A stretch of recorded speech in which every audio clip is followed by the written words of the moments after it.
국회의원 이야기하고 10년이 됐는데 이제 비로소 세종의 국회의사당 권리위원회를 만들고 권리위원회 만드는 데까지를 진척을 시킨 겁니다.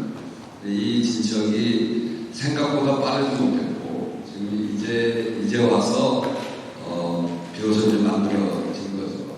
그래서 지금부터 일정을 보면 31년, 32년 이렇게 되는 일정으로 좀 되어 있고, 그래서 그것을 28년, 29년 이렇게 땡긴다라고 하면서 국회의장으로서 지금 얘기하는 거고, 제가 할 수 있는 거는 원래 계획한 대로 진행될 수 있도록 하기 위해서 지금 우리가 33년으로 지금 저희를 가져온 거잖아요.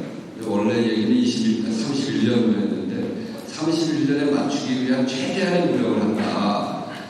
그 최대한의 노력이 26년 5월까지 설계 입찰을 완성해서 청사진을 보여드리고, 설계 입찰을 완성하는 것은 기본 설계로 들어가고 그다음에 실시 설계로 들어가는 과정을 거치는 거죠. 그래서 그 설계로 들어가는 단계에까지 지금 국회의장이 최선의 노력을 다해서 거기까지 확정짓고 가겠다 이런 생각이고요. 그렇게 되면 33년으로 되어 있습니다만 31년까지 땡기는 일을 그 이후에 최선의 노력을 다 하면 할 수 있다 해서 생각합니다. 그래서 향후에 모든 로드맵을 제가 확정지어서 이야기할 수는 없는데 원래 우리가 이야기했던 처음에 이야기했던 거하고 조금 다르게 조금 늦어지긴 했습니다만 그래도 지금 이 느슨하게 잡았던 것보다 좀 당겨서 31년에는 그래도 완성해 볼 수 있도록 우원식 국회의장이 그 기간 동안 최선을 다한다 이렇게 말씀드리고요. 완전 이전이 목표죠. 정말 우리 장동영 의원님 소신 있게 말씀하셨던 대로 이건 국가 균형 발전을 위해서 우리가 세종의 국회의사당을 설립하자고 하는 건데 지금도 행정부와 국회가 서울과 세종으로 나눠져 있으면서 그 비효율이 얼마나 큽니까?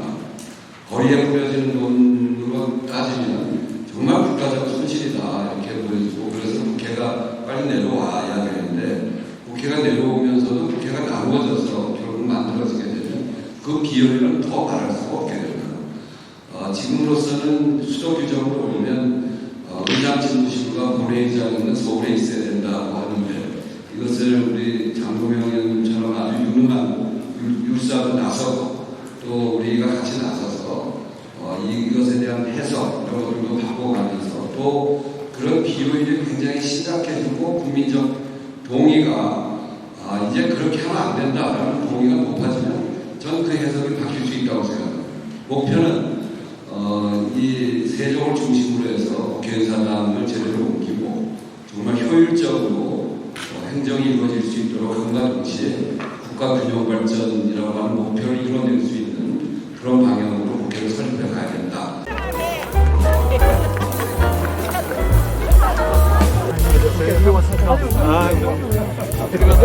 균형 발전 보러 가시는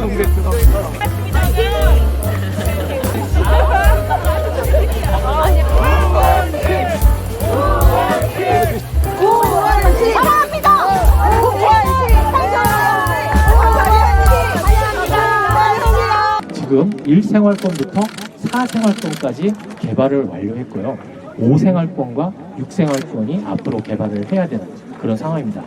그래서 한 60% 정도 공정이 진행됐다고 이해하시면 될 것 같습니다.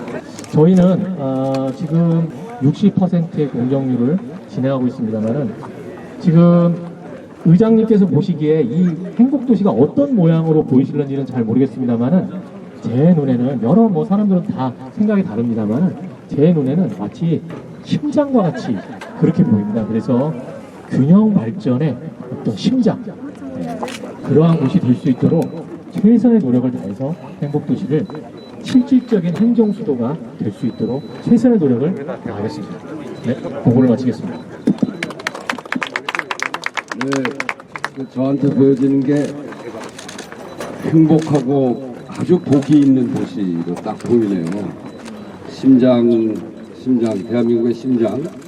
이게 국회의사당이라고 하는 것은 입법을 하는 데인데 입법은 세상의 변화를 우리 국민들이 잘 행복하게 갈 수 있도록 변화를 담아서 길을 만드는 역할이거든요. 국회의장은 이 사업을 하면서 정말 기후위기를 극복할 수 있는 상징적인 사업, 그런 사업으로서 우리 세종 국회의사당을 잘 만들어서 세계민들이 이렇게 하면 그 건축물에 있어서도 기후위기를 극복할 수 있는 대안이 충분히 만들어질 수 있겠다. 이런 상징적인 사업을 만들어내는 것이 앞으로 대한민국의 성장 동력을 끌어내는데도 아주 중요한 일이라고 생각합니다. 조금 전에 국회의장으로서 국회의장 임기 중에 할 일을 말씀을 드렸는데, 저는 국회의장 되기 전엔 민주당의 국가균형발전 특위위원장을 하면서부터 여기로 와서 국가균형발전 문제를 다루었는데, 이제 국회의장이 돼서 본격적으로 이 사업을 안착시켜야 되겠다. 그래서 제가 임기를 하는 2026년 5월까지는 설계사를 선정하고 기본 설계에 들어가서 그 설계사를 선정한다는 것은 이 국회의사당의 청사진을 국민들한테 보여줄 수 있다, 이런 건데, 그래서 더 이상 지체되거나 흔들림 없이 또 속도감 있게 갈 수 있도록 국회의장의 갖고 있는 힘으로서 최선을 다해서 거기까지 가는 것이 제가 이 일을 맡은 책임자로서의 저의 역할이다, 이렇게 생각하고 속도감 있게 추진해야 되겠다는 말씀드립니다. 준비하시는 분들 정말 그런 것들을 위해서 교통이나 또 주변의 환경이나 이런 것들을 잘 정비해 주시고 그런 속에서 세종의 국회의사당이 잘 만들어져 갈 수 있도록 잘 협력하고 또 제대로 잘 추진해 주시기를 부탁드립니다. 호수공원 다시 봤는데 아주 좋더라고.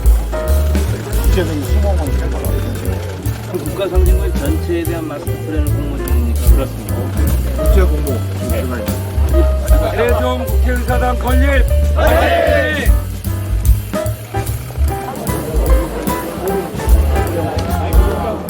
4년 2개월 만에 어제 세종지방법원 설치법이 통과가 됐습니다. 참 오랫동안 시민 여러분께서 염원하신 바가 가결돼서 드디어 확정이 됐습니다.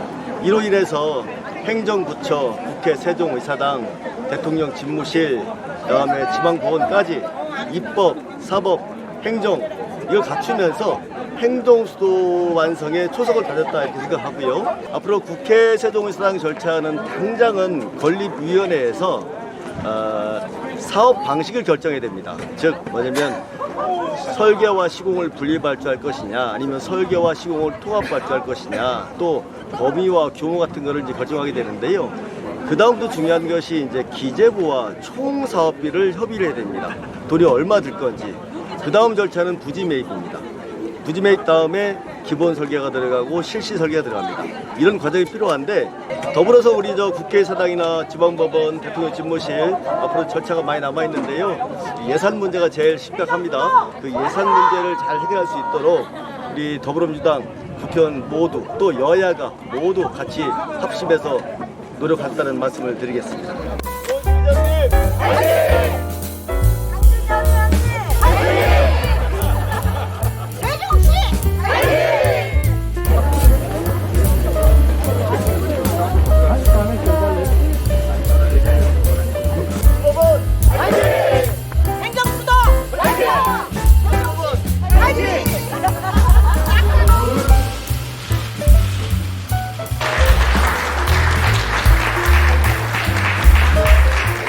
세종의 국회의사당 더 나아가서 에너지 자립을 통해 탄소 주입을 선도하는 상징적 법률로 추진하고, 거기에 국민과 함께하는 민주성과 과거를 이어가다 미래를 준비하는 역사성의 가치를 담아내야 될 것입니다. 지금부터가 중요합니다. 이제까지가 세종의사당 건립을 위한 준비 단계였다면 이제는 본격적인 추진하는 그런 성과를 내야 됩니다.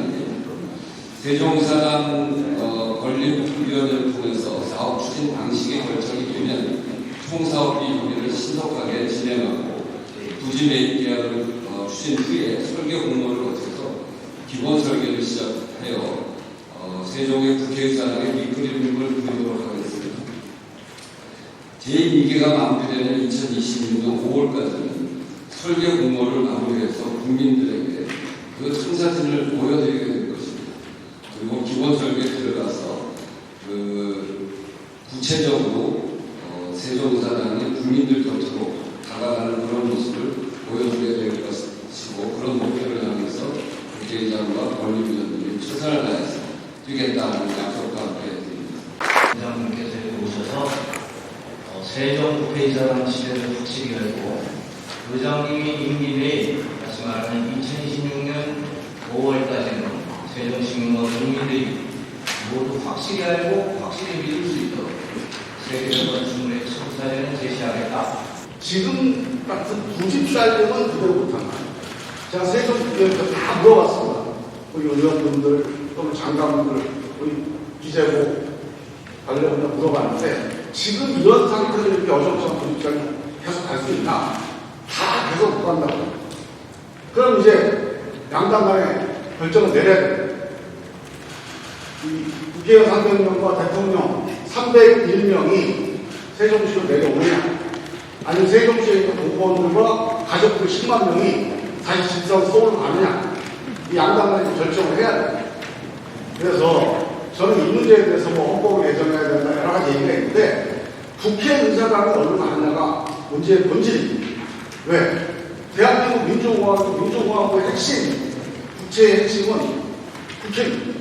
국회가 있는 곳이 대한민국의 중심이기 때문에 저는 국회의사당 권리위원회에서 정말로 이 미래를 위해서 좋은 결정도 내려주시기 바라고, 든든하긴 하지만 그래도 하루라도 빨리 또 안전하게 또 멋지게 이 가업을 완료해 주시길 꼭 당부해 주겠습니다. 노무현 대통령께서 무조건 초과밀, 저출생, 양극화, 지방 소멸이라는 문제의식을 가지고 이 도시를 만들었는데, 이 세종시는 아직도 도시가 만들어가는 과정에 있습니다. 그 과정에서 국회의사당과 행정부처와 대통령 집무실과 지방법원이 참 중요했었는데, 지방법원이 하나 남았었는데 어제 우리 의장님께서 의사법원을 두드려서 다 통과가 됐습니다. 그래서 드디어 입법, 사법, 행정 기능을 갖춘 도로 행정수도의 초성을 가졌다, 이런 말씀드리고, 앞으로 향후에 할 일이 많은데요. 의장님께서 21대 때 같이 홍정호 같이 모시고 기념관을 투기를 했었는데, 그때 연구 굉장히 많이 했었습니다. 그 이후로 지지부진하다가 드디어 우리 의장님께서 되시고 오늘 이런 자리가 마련됐습니다. 그러면서 다시 어떤 마중물 역할을 할 수 있는 그런 날이 된 것 같습니다. 오늘 이후로 이 모든 사업들이 더 안정감 있게, 더 속도감 있게 추진될 수 있도록 지혜를 모아주시다는 부탁 말씀드리면서, 20년 전에 반스헌법이라고 하는 저는 납득하기 어려운 그 내용자가 저는 어쩌면 대한민국의 미래와 국토의 균형 발전이라는 측면에서는 대한민국의 미래를 몇십 년쯤 뒤로 돌려놓은 결정이었다고 생각합니다. 헌법 제122조 123조에 국가의 책무로 국가 균형 발전을 규정하고 있는데, 왜 반성헌법이라는 것이 그 성문헌법을 앞서서